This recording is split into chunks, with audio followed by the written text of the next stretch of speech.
sean bienvenidos a un nuevo video. Ahora vamos a hablar de estudios sociales y me encuentro con el licenciado Jorge Hernández. Mucho gusto. Como no, igual. Él es un especialista en las ciencias sociales y en esta ocasión vamos a hablar un poco de historia, de política, ya que nos encontramos en Usulután, en una de las playas más reconocidas de esta zona. Así que veamos la entrevista.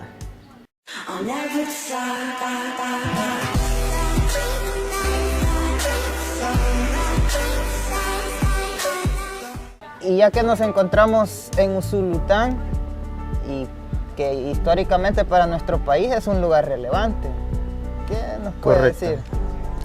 Bueno, en primer lugar no me parece extraño estar con un matemático, porque en el contexto de las ciencias sociales en sus orígenes, el antecedente era de que todos los cientistas sociales fueron matemáticos y de hecho la cientificidad se le debe de las ciencias sociales, se les debe a las matemáticas.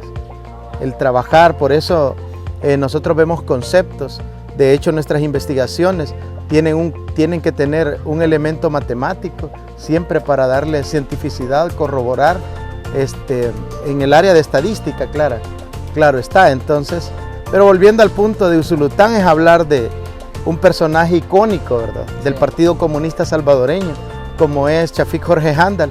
Entonces, un personaje que realmente es parte de los primeros que estuvieron trabajando en el Partido Comunista Salvadoreño y en realidad es un elemento clave para la revolución salvadoreña, si es que le queremos llamar así, pero realmente son esfuerzos de transformaciones en las comunidades. ¿De qué año estamos hablando? Ya nos estamos remontando allá por los años 70. Hablar del Partido Comunista Salvadoreño es hablar de 1930. Ahí tiene sus orígenes. Ahí está Farabundo Martí y hay otros personajes, ¿verdad?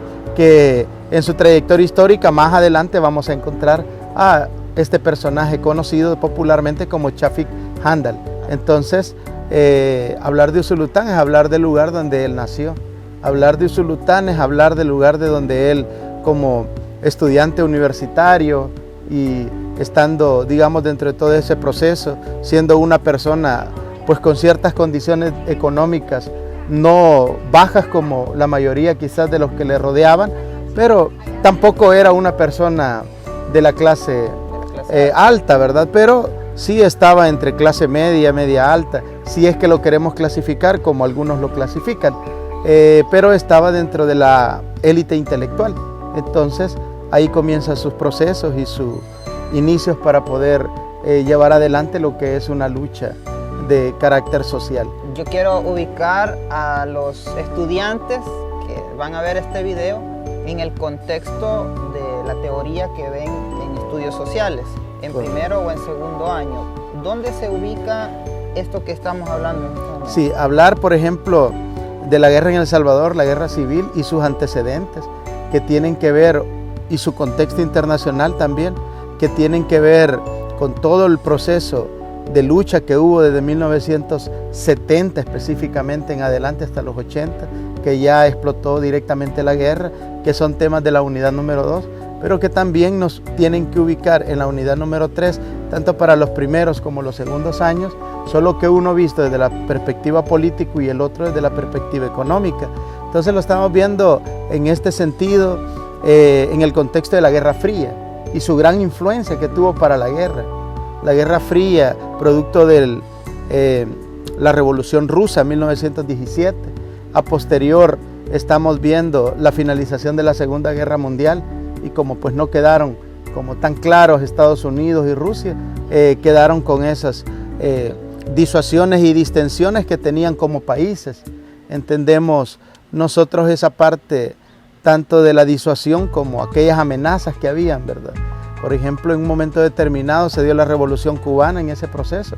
Estados Unidos viene y quiere invadir, viene Rusia y le dice, señores, ustedes no van a invadir Cuba, y si van a invadir Cuba, señores, aquí tienen unos misiles, y le fueron a poner unos misiles, imagínense, cerca, o sea, no estamos hablando de muchos kilómetros cerca de Estados Unidos en relación a la isla de Cuba. Si lo único que les quedó en realidad a los gringos fue el Guantánamo, de ahí para allá, pues no podemos conocer y ya entendemos y conocemos todos los procesos. Ahora, visto desde la visión de los partidos comunistas de aquellos lugares, y que estaban brotando de toda Latinoamérica. Entonces, Chafik Handal entra en esos procesos. Después del 59, de la Revolución Cubana, estamos hablando de 10 años después, 20 años después, la Revolución Sandinista. En el contexto de la Revolución Sandinista, pues ya existía y estaba presente, digamos, en esos procesos de lucha El Salvador, que se empiezan a gestar desde los 70, como hemos dicho, pero en los 80 ya fue un poco más álgido y se introduce en la guerra. Esos 10 años, desde 1970 a 1980, ¿por qué se mencionan tanto en la historia? ¿Qué hicieron, qué políticamente hablando o socialmente hablando aquí en nuestro país? ¿Cómo se vivía y qué fue lo que generó que en el 80 explotara? Correcto. Fue la guerra. Si queremos ubicar los antecedentes de la guerra, están amarrados todos los factores endógenos, o sea, internos en nuestros países, a lo que es los fraudes electorales. Los fraudes electorales del 72, entre otros, en ese tiempo histórico, 70-80, es cuando más fraudes electorales, así descaradamente, se dieron por parte del Partido de Conciliación Nacional. Claro, ellos no lo van a aceptar, ¿verdad? Y la historia se cuenta dependiendo de quién la escriba. Entonces, la historia oficial plantea una situación, pero hay otros que plantean, a partir de la memoria histórica, también otra realidad contextual, que hace por lo menos no hace mucho, unos 20 años, en una noticia aparece el hecho de encontrar cajas de aquella época tiradas allá por la zona de Sonsonate, solo a manera de muestra de cómo eran los fraudes electorales, que eran salvaguardados por los soldados del ejército. Entonces, quienes gobernaban también eran el ejército. Entonces, obviamente ellos, aunque el otro partido hubiese ganado, que en aquel momento estaba la UNO, Unión Nacional Opositora, con Manuel Ungo y todo eso, aunque ellos hubiesen ganado, no les iban a permitir tal triunfo. Ese es un factor. El otro factor es la violación de los derechos humanos, donde estaban aquellas personas patrulleros, que también se les decía popularmente las orejas, ¿verdad? Que eran aquellas personas que iban y te señalaban de pertenecer al grupo guerrillero, solo porque quizá alguien de tu casa pertenecía, o quizá nadie, o solo simpatizaba, o solo porque decías algo, mencionabas algo, o en unas ocasiones porque a tu vecino le caías mal, y ellos venían y te difamaban de esa manera. El ejército no preguntaba, llegaba, te sacaba de la casa y te asesinaba. Digamos, en última instancia, a veces pues solamente aparecían como desaparecidos, pero eso de desaparecidos, ni que fueran magos, ¿verdad? Sí. En realidad había un asesinato ahí detrás de eso. Y el tercer factor, que tiene que ver con la falta de espacios políticos, ¿verdad? Mismo por las fraudes electorales. Entonces, nosotros podemos visualizar esos elementos que están ahí presentes, pero hay factores de afuera también. La Guerra Fría es uno, porque así nacen los partidos comunistas nuestros en el antecedente de la Revolución Rusa. Entonces eso también está influenciando, por un lado. Por otro lado, parece increíble, pero los Estados Unidos va a estar financiando a la guerrilla salvadoreña, mientras por el otro lado va a estar financiando al ejército salvadoreño. Eso nunca lo había escuchado. Cuénteme, ¿cómo está eso? Ajá. Sí, vaya, en este caso, por ejemplo, ¿qué cosas se les decomisaron a la guerrilla salvadoreña? Que nos hace pensar los indicios de que fueron los estadounidenses los que financiaban la guerra de guerrilla. En primer lugar, se le encontraron dólares. Pero los dólares los puede tener cualquiera y todo eso, ¿verdad?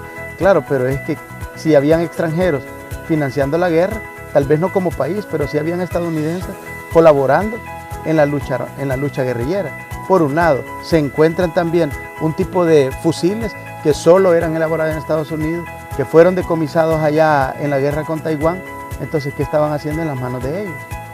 De alguna manera llegaron. Claro, y no necesariamente se los iban a vender el ejército, sería como ilógico. Ya entonces, de hecho, Estados Unidos, una de las cosas que se les hace siempre referencia es que ellos venden armas y promueven la paz. Entonces, por un lado, el negocio de las armas para ellos, y si es clandestina, es mejor porque la arma es más cara.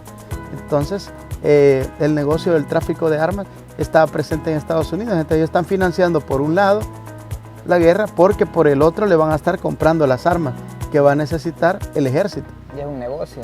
Y ahí arma el negocio. Entonces son cosas que pocas veces no solo se mencionan por parte de los maestros de estudios sociales, sino que poco se investigan y poco se estudian. Correcto. ¿Ya? Porque no, la muerte incluyamos un poco, y aunque tiene un poquito de antecedentes atrás, la muerte de Kennedy no es una muerte accidental, ¿ya? Hay un asunto detrás de esto.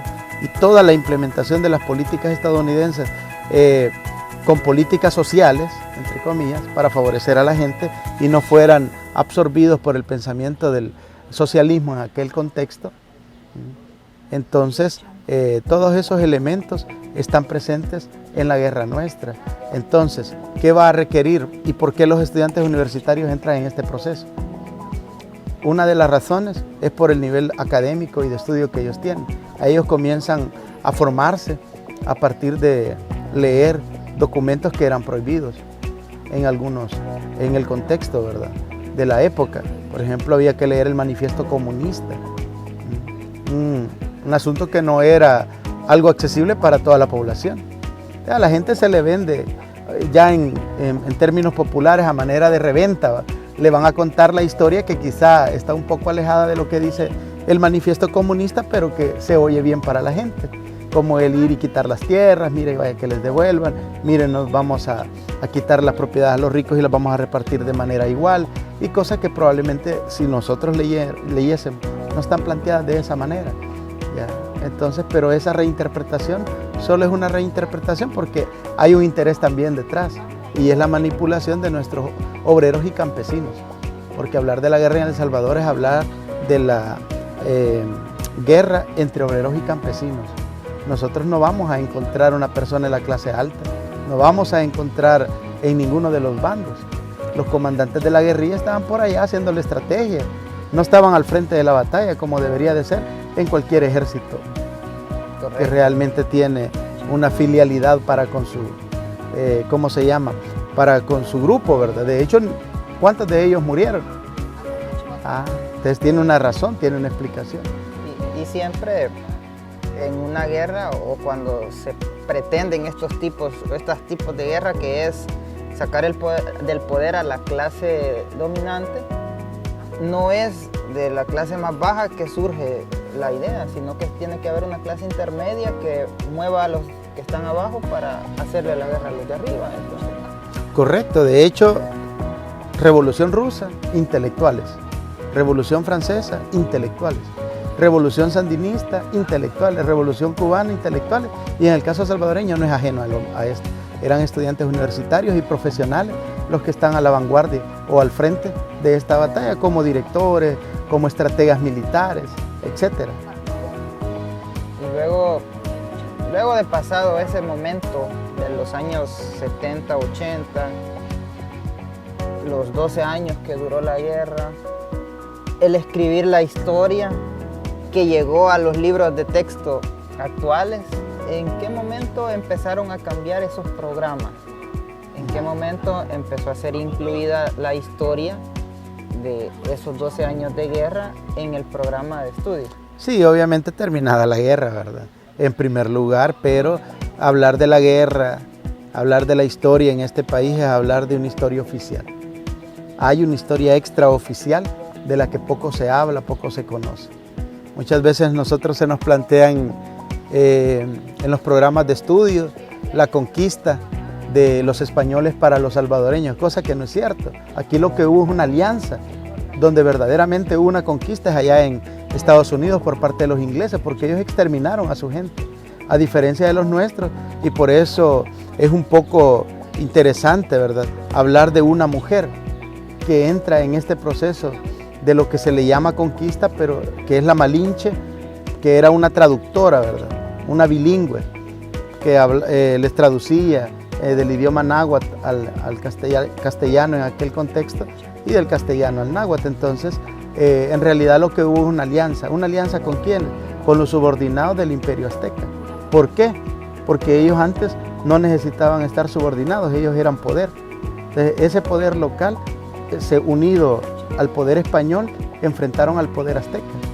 Entonces ellos fueron conquistadores, pero también fueron conquistados. Y por eso escribe una noruega el libro de Conquistadores Conquistados. Interesante, sería importante buscarlo con ese nombre en las redes sociales y lo puedes encontrar, anda más o menos unos 700 páginas, pero sí se vuelve interesante, te da una explicación en relación a lo que es el lienzo de Coacocholan, que pues nos explica un poco eso. Lástima que el lienzo, justamente para entender la parte del Salvador, esa parte se deterioró.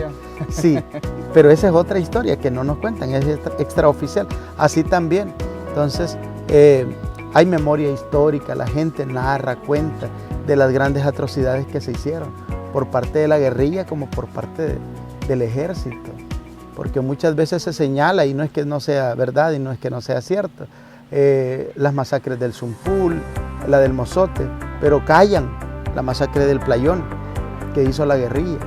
Entonces esas cosas, ¿por qué las ocultan? ¿Por qué no se habla?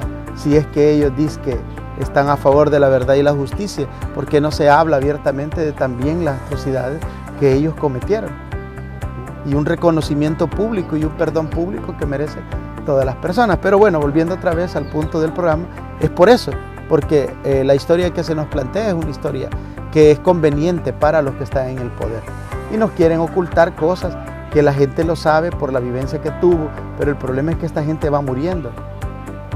Y esta historia, que es una memoria, ¿verdad? Que está en memoria de la gente, que es una memoria histórica, que no deja de ser científica, pero el problema es que no está siendo registrada. Y ahí sí se nos va perdiendo toda esa información tan valiosa que puede tener. Y queda solo lo que está en los libros. Y queda solo lo que está en los libros. O queda poco de lo otro que están haciendo. Hay esfuerzos, el MUPI está haciendo esfuerzos, que es el Museo de la Palabra y la Imagen. Hay otros esfuerzos de algunas fundaciones, pero los esfuerzos todavía son pocos. Cuando el ministerio debería de trabajar, por ejemplo, ellos tienen una institución que se llama CENISH, que es el Centro de Investigaciones, pero pues pocas investigaciones tenemos, ¿verdad?, en la área de humanidades y ciencias sociales. Interesante fuera el rescate de la memoria histórica de todos los procesos de guerra, y aún si se puede de otros momentos anteriores que se vivieron y que todavía puede haber gente que puede narrarnos esas situaciones como las vieron desde sus perspectivas y desde sus propias vivencias. En el caso personal, no sé si a ti te tocó vivir la guerra, pero en el caso, a mí sí me tocó vivir la guerra. Yo pude verlo desde los inicios hasta la finalización y los diferentes combates que hubieron. Es más, nos hicieron salir de la colonia donde nosotros vivíamos hacia al centro de Zacatecoluca para podernos ir por el borbandeo y un montón de cosas que decían que había. Los enfrentamientos eran álgidos. A manera de anécdota, es bien tremendo lo que nos pasa. Resulta que llegan a la casa, toca la guerrilla, le abrimos la puerta, ellos ingresan. Pasado un promedio de unos 3 minutos, llega el ejército, toca la puerta porque querían ingresar. Y nosotros pensando qué va a pasar en el patio de la casa, porque nosotros creíamos que estos muchachos excombatientes, pues, o bueno, combatientes en aquel momento, podían estar ahí todavía y se van a enfrentar, y nosotros en medio. Pues resulta que entra el ejército, comienza a observar todo eso y ingresan y no los hallan. ¿Qué tan excelente, digámoslo, de manera estratégica militar era la guerrilla nuestra? Es bastante interesante poder tomarnos un tiempo para hablar un poco de las estrategias militares y qué tan inteligentes y bien entrenados estaban, porque no podemos hablar del gane de uno y de la pérdida del otro así directamente, sino que técnicamente, entre comillas, un empate, ¿verdad? Pero esas cosas están en la memoria de uno las tiene ahí presentes, las recuerda, pues en un momento determinado las he escrito, por ahí están registradas, pero solo es para mí. Entonces, ¿cómo pueden ser publicados para otro? Y cómo esto puede tener un sentido científico a partir de esas memorias que uno puede contar.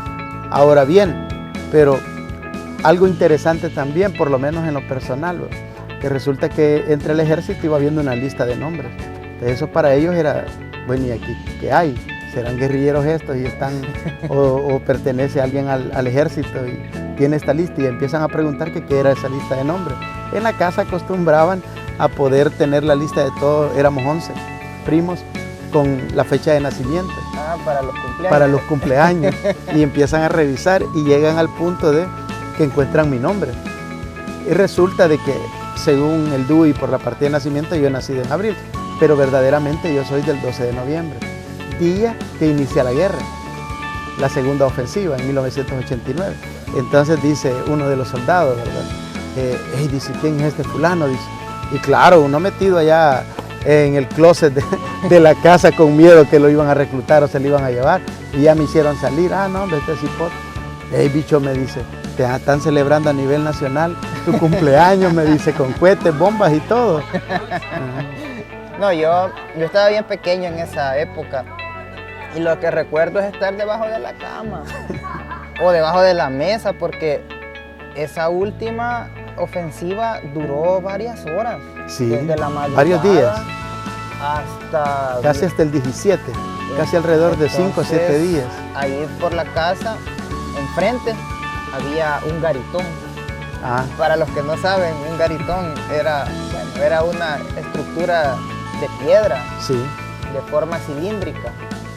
Y allí había un puesto de soldados, y ahí ponían la concheta y empezaba a reventar aquello, y se oían los gritos, los balazos, las explosiones, se sentía el olor a pólvora. Sí. Esa es mi vivencia más cercana de la guerra, porque ahí en Zacatecoluca, que es donde vivimos, no fue tan cruda, sino que eran algunas veces que llegaban y que habían enfrentamientos. Sí. Pero sí, eso es lo que recuerdo de ese momento histórico.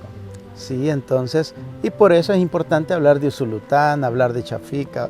O sea, no podemos omitir la parte de la guerra, el Partido Comunista, la influencia de la Revolución Rusa a largo plazo que viene a ser la Guerra Fría, al no verse, de hecho nunca ha cesado una guerra y por eso se generan otras. La diferencia de la Guerra Fría es que solo es a partir de amenazas, ¿verdad? Excepto los combates que se hicieron allá en esta región, ¿cómo se llama? Vietnamita, que es lo único que se puede destacar de guerra así ya directamente como se entiende, ¿verdad? Pero de ahí solo eran amenazas, espionaje, contraespionaje. Podemos ver muchas películas, muchas canciones de la época, pero cuando esto ya fue pasando, pues ya nuestro país fue entrando en unas situaciones distintas. Se acaba la Guerra Fría, se oyen canciones interesantes como Wind of Change, que es Vientos de Cambio, ¿verdad? Scorpion, entonces, que solamente está como atisbando esto que está por venir, nuevos procesos, pero en El Salvador, en realidad, pues, para lo que se luchó, y ese es el punto más interesante quizás de este conversatorio que tenemos, que para lo que se luchó, realmente no se logró alcanzar más que una sola cosa.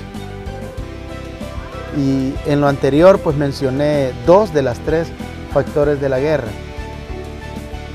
y es la desigualdad socioeconómica, se me olvidó decirle. Entonces, esa es una de las deudas que hay después de los procesos de guerra. No se logró, no se ha logrado, no sabemos si se va a lograr, pero la desigualdad socioeconómica sigue presente en este país. La violación de derechos humanos sigue presente en este país. Si lo único que se permitió es la alternancia en el poder. Pero nosotros vemos que no hay un cambio de modelo político, por lo tanto no se podía esperar que hubiese un cambio en las desigualdades socioeconómicas. Entonces, ese es un punto interesante de tratar, ¿verdad? Bueno, y ya 30 años de distintos gobiernos, 4 de un sector, 2 del otro sector, y ahora viene una elección bien interesante el próximo febrero. Así es. En realidad aquí lo que pasa es que la gente está desesperanzada. Y el problema es quién va a jugar con la esperanza de la gente. Porque ese es un elemento que muchas veces no se dice. No se trata de quién nos va a gobernar. Se trata de quién es el que va realmente a darle vida a la esperanza de la gente o jugar con la esperanza de la gente. O la gente va a aceptar que vuelvan a jugar con ellos. Son cuestiones que uno se entra en las ciencias sociales que van a tener que tener sus propias discusiones. Interesante ver este movimiento de nuevas ideas, no a partir del hecho de que si este es de derecha, es de izquierda, si este es empresario, no es empresario, sino cómo la gente ya se está movilizando a partir de una desesperanza. El problema es, ¿va a responderle? Ya de los demás ya vimos que nos defraudaron, ya vimos que la esperanza quedó esfumada, que todo lo que presentaron solo eran una burbuja de algo que venía por delante y solo era la continuidad de lo mismo. Por ejemplo, tanto que se criticaron el vaso de leche, tanto que se criticó por parte del partido hoy en el poder, se criticó el darle a la gente cosas, ¿verdad? El uniforme y todo eso, que era mejor darle empleo. Pues estos vinieron, siguieron dando lo mismo y no dieron empleo. ¿Ya? Entonces uno se pregunta, ¿verdad? Y entonces, ¿cuál es el problema? No, es que el problema va más allá y es el modelo económico. Mientras no haya cambio de modelo, puede gobernar quien sea, pero los dictados están ya puestos. Ya está la línea. Ya está la línea. Plana. Sí, así es. Ahora, mover la Constitución es un asunto de un proceso más álgido todavía y más complicado. Un poco complejo de poderlo ver. Pero desde las ciencias sociales nosotros tenemos por lo menos un atisbo, una perspectiva de lo que podría ayudarnos a mejorar y no necesariamente decir que cambiar el modelo implica traer otro de afuera. Si es que podemos instalar uno propio. ¿Y por qué tenemos siempre que estar basados en el extranjerismo, tanto de la derecha como de la izquierda?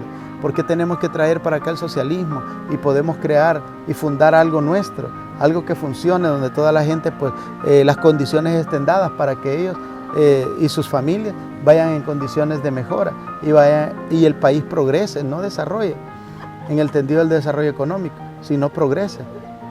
Y si va a haber un desarrollo, tiene que ser un desarrollo humano, o sea, todo aquello que nos va a ayudar a avanzar, pero sin destruirnos a nosotros mismos en el punto de destruir al medio ambiente. Destruir al medio ambiente es destruirnos nosotros. Todas estas temáticas las tocamos en el programa, las tocamos de manera seccionada, las integramos en un momento de discusión. De hecho, nuestras clases con los muchachos ya no son así verticalistas, porque todos están en filas o en columnas. Hacemos una especie de cuadro donde todos nos podemos ver a las caras y hay una sola línea de pupitres en el sentido en todo, en el entorno. Entendemos así. Vale, esto quizás para ir finalizando, porque la plática está muy interesante. Páez, ¿cómo evalúa Páez esta parte de las ciencias sociales, o esta área de sociales? ¿Cómo se evalúa? ¿Qué debe estudiar un alumno o qué debe leer para prepararse para Páez? Sí, interesante hablar de eso, pero antes hay que hacer una crítica y hay que ser realistas. Antes de que estuviese el partido que está ahora, se criticó mucho la prueba Páez. Y de las cosas que se dijeron en aquella época era que esto era el amarre para ciertos préstamos a nivel internacional. Y una de las promesas de ellos es suprimir la prueba Páez. Llegaron al poder, la prueba Páez está presente, o sea, hay un poder como el Banco Interamericano de Desarrollo, el BID, como el Fondo Monetario Internacional, que le sigue dictando al país que es la línea que debe seguir. Y ni este partido pudo hacer algo distinto, que tanto se jactó en decir que esto no va a suceder y sigue sucediendo.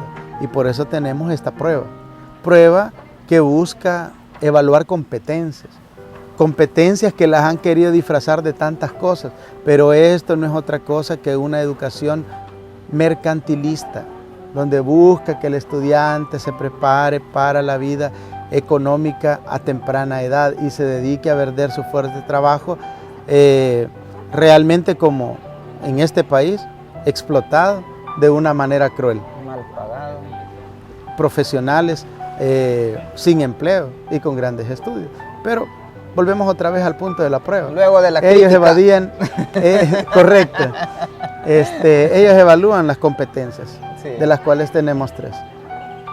Nosotros podemos ver el análisis de la problemática nacional, uno de los temas, de las competencias. Tenemos otra que tiene que ver con la investigación y la tercera que tiene que ver con la participación ciudadana. Este es interesante, pero vamos a dedicar otro día para hablar de la participación ciudadana y por qué la gente no participa.